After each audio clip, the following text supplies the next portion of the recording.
ফুটবলের সর্বকালের সেরাকে এই প্রশ্নের সঠিক উত্তর নেই। এ নিয়ে বিতর্কও চলে আসছে যুগের পর যুগ ধরে। পেলে, ম্যারাডোনা, মেসি নাকি রোনালদো? যুক্তি, তর্ক ও বিশ্লেষণের পর বিশ্লেষণ করেও শেষ পর্যন্ত এই প্রশ্নের উত্তরে সর্বসম্মতিক্রমে কাউকে বেছে নেওয়ার উপায় নেই। পাল্টা যুক্তি ওঠে। যেমন ধরুন, international federation of football history and statistics তাদের ওয়েবসাইটে সর্বকালের সেরা 10 ফুটবলারের তালিকা প্রকাশ করেছে।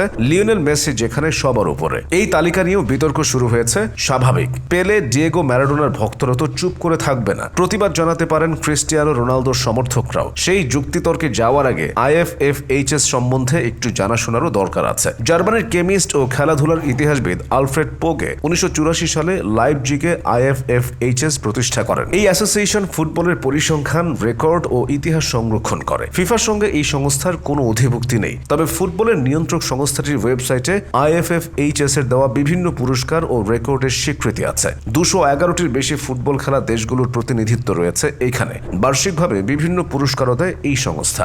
IFFHS কিভাবে সর্বকালের সেরা 10 ফুটবলার বেছে নিয়েছে সেটা অবশ্য ব্যাখ্যা করেনি।